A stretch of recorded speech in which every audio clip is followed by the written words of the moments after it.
Am Israel Hay, Ot Avinu Hay, dice, el pueblo de Israel vive porque su Padre es el Dios viviente.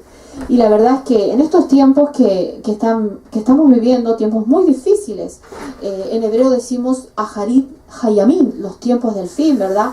Y ciertamente que desde este humilde programa lo que queremos es motivar a la audiencia para que tenga un corazón para orar por el pueblo judío, porque el Eterno nos manda a orar por nuestros hermanos, ¿verdad?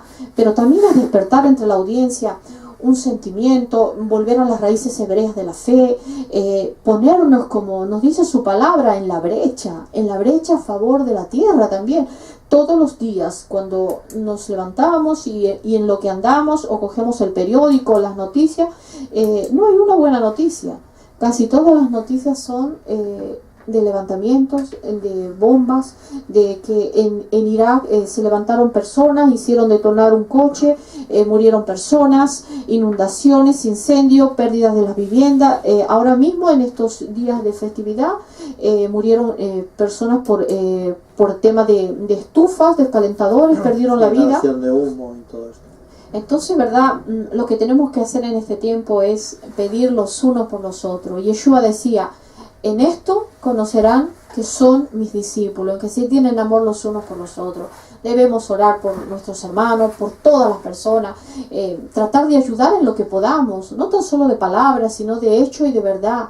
Y bueno, en estos tiempos tan difíciles, nuestra oración al Eterno es que de toda la audiencia que pueda haber detrás de lo que nosotros no vemos, pueda haber corazones que se levanten con un sentimiento bueno, de pedir por la paz de Jerusalén, por pedir por España también, porque si bien es cierto mi patria no es España, pero yo vivo en esta tierra y yo tengo el deber, como me dice la palabra del Eterno, de bendecir esta tierra donde yo hoy vivo, donde vive mi familia, donde viven mis hermanos en la fe, ¿verdad? Orar por España también, porque este tiempo de transición de un gobierno a otro que tenemos, ¿verdad?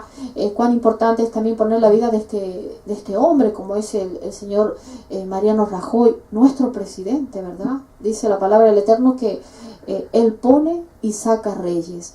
Quizá no sea de tu preferencia ni sea de la mía, pero es a quien el Eterno ha puesto y tenemos que bendecirle y rogarle que sea un hombre temeroso de Dios, que pueda gobernar a esta nación misericordiosamente, ¿verdad? Con buenas medidas para que el pueblo no sufra, porque el proverbio dice que un pueblo dominado por un tirano, ¿qué pasa? El pueblo clama, dice, ¿verdad? Entonces, pues que los años que tenga que estar este hombre, ¿verdad?, sean días donde el pueblo evangélico que conoce a su Dios se esfuerce y actúe orando por este hombre y por todo el grupo que lo va a secundar en su tarea, ¿verdad?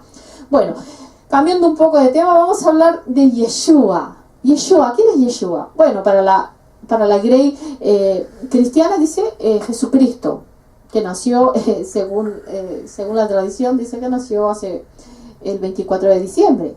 Bueno, eso quiero decir, amados, que eso tampoco no hay ninguna evidencia de que haya sido ese día. Lo más importante no es el día realmente, lo más importante es que Él ha venido e hizo su trabajo. ¿Y cuál era el trabajo que tenía que hacer?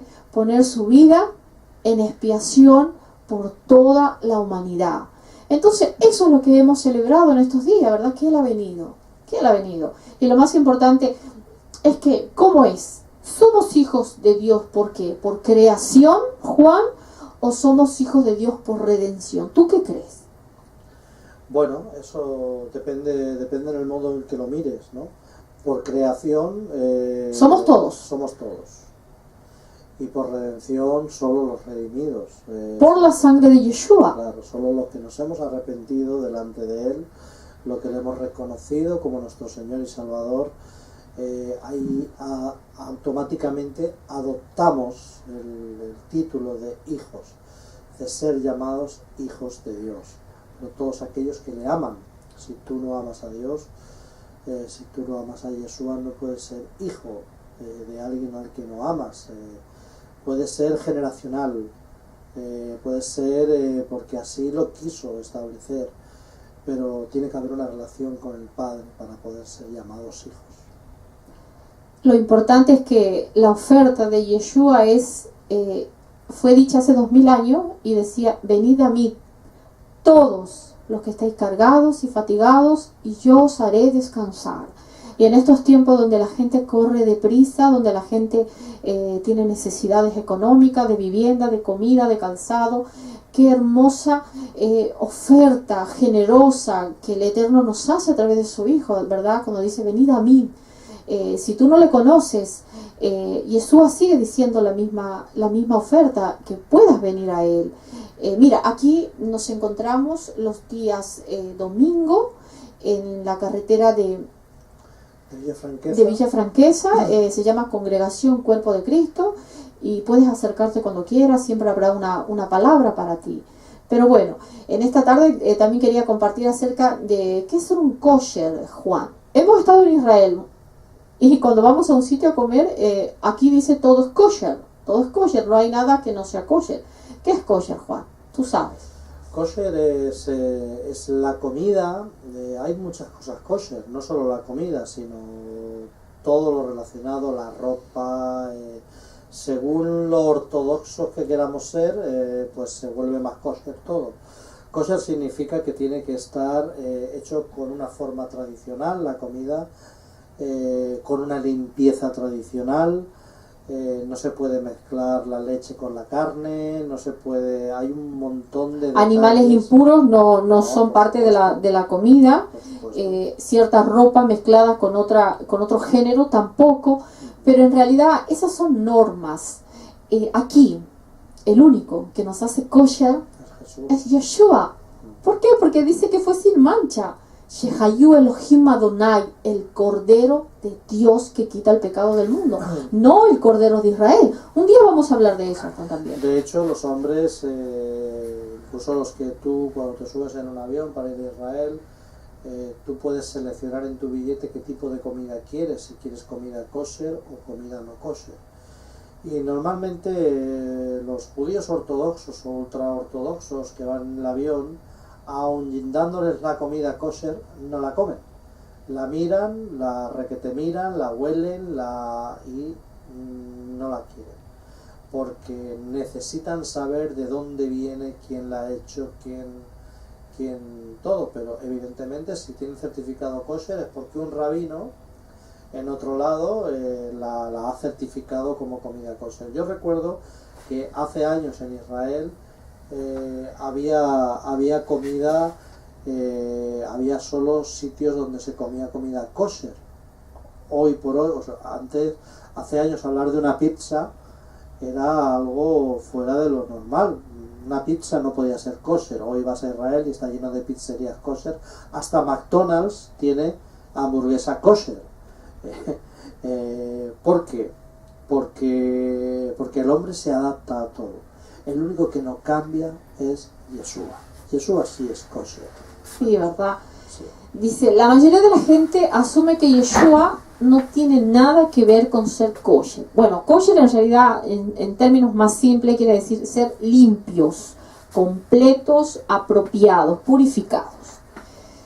Pero esto no es cierto, de que estar con Yeshua no tiene nada que ser kosher. Yeshua es el judío de todos los Yehudim, de todos los judíos. Él nació en Israel, de padres judíos, descendientes de la familia real de David.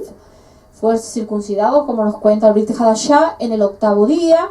Fue un rabino que hizo milagros sin paralelo, que trajeron gran bendición a la nación de Israel. Él enseñó lo que él cumplió en la Torá. Jamás dejó de cumplir la Torá Yeshua. Aun cuando él murió, hace casi 2011 años, Yeshua fue levantado de entre los muertos, porque él regresó a la vida y venció la muerte. Él es el Mesías de Israel y él es el único Salvador del mundo, el único. Pero ahora, ¿cómo saber que Yeshua me puede hacer a mí kosher? Yo que soy una pecadora, la palabra de Dios nos dice que el ser humano nació en pecado, que no había sin pecar ni aún uno. No hay justo delante de Dios ni siquiera uno. Pues Yeshua puede hacernos kosher, Juan, ¿sabes? Yeshua nos puede hacer kosher porque él cumple las antiguas profecías bíblicas acerca del Mesías y porque él regresó a la vida después de haber estado muerto. La primera línea de evidencia de que Yeshua es el Mesías son las muchas profecías que encontraron su cumplimiento en la persona de él. El Mesías tenía que nacer en la ciudad de Belén. Yeshua nació ahí. Recordaba el profeta Miqueas cuando nos dice, pero tú, Belén, pero tú, Éfrata, dice, pequeña para estar entre las familias de Judá, de ti me saldrá el que será Señor de Israel, y sus días son desde la eternidad. El profeta Miqueas describe dónde iba a nacer el Mesías, y nació en Belén de Judá. Luego nos dice que el Mesías tenía que venir súbitamente a su templo, y eso nos habla el profeta Malaquías en el capítulo 3 cuando nos dice así: he aquí yo envío mi mensajero, el cual preparará el camino delante de mí, y vendrá súbitamente a su templo, el Señor a quien vosotros buscáis. Efectivamente, Yeshua visitó el segundo templo. Ahora actualmente hay templo en Israel, no lo hay. Entonces Yeshua cumplió la profecía de que el Señor tenía que visitar el templo, y así lo hizo. El Mesías tenía que ser un descendiente de la línea real del rey David, y Yeshua lo es. El Mesías entraría triunfante en Jerusalén sobre un burro.